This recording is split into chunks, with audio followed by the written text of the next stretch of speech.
and welcome back to another Artifact Corner. In honor of Valentine's Day, which happened just a couple of days ago, we will be looking at a small book, the perfect size to fit in a pocket. The book is called A Token of Affection, Poetry of the Heart.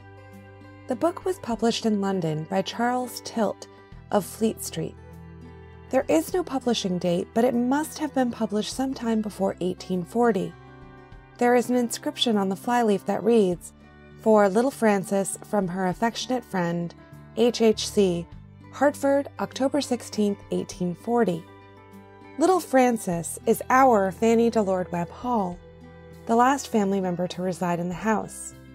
She was born in Albany in 1834 and lived in our home for the first 4 years of her life, being raised by her grandmother Betsey Delord. She then moved to Connecticut to be raised and educated by her Aunt Eliza.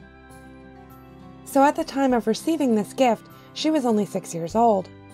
But the book must have been treasured because it has survived almost 200 years. Let's take a sneak peek inside. One of the first poems in the book is called Affection's Keepsake. It reads as follows. Affection never for a moment tires, but still the same forever will love on. The cloud of sorrow oftentimes conspires to shade its brilliant fervor, but when gone, how bursts it forth in all its radiant fires, to shame the former light with which it shone. So ever be it still, forbid it heaven, that lasting hindrance to true love be given. Another poem in the book is meant to be set to music. It says this poem is arranged for voice and pianoforte. It's called How Like Yon Evening Star of Heaven. How like yon evening star of heaven was Ella's eye. With joy was mixed no bitter leaven when she was by. Nor thought I then of aught besides, the groves and flowers all yielded unto her their pride in those sweet hours. When summer days were long and fair, how we would pine, until upon yon welcome star on us to shine. But why o'er joy departed cast such lingering gaze? 'Tis set no more to rise, are past its latest rays. Lastly, we'll read a short poem towards the end of the book.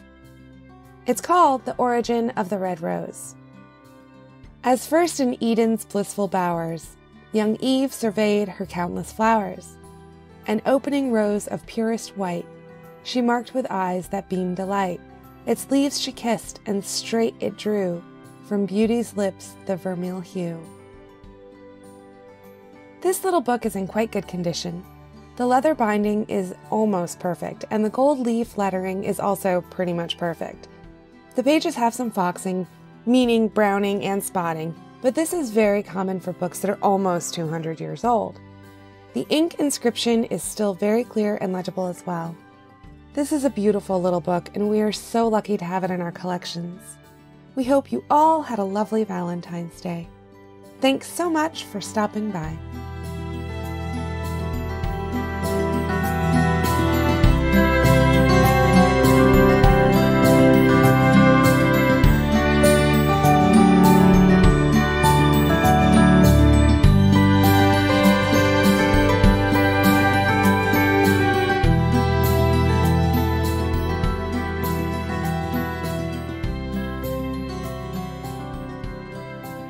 Romantic era poetry is hard to read.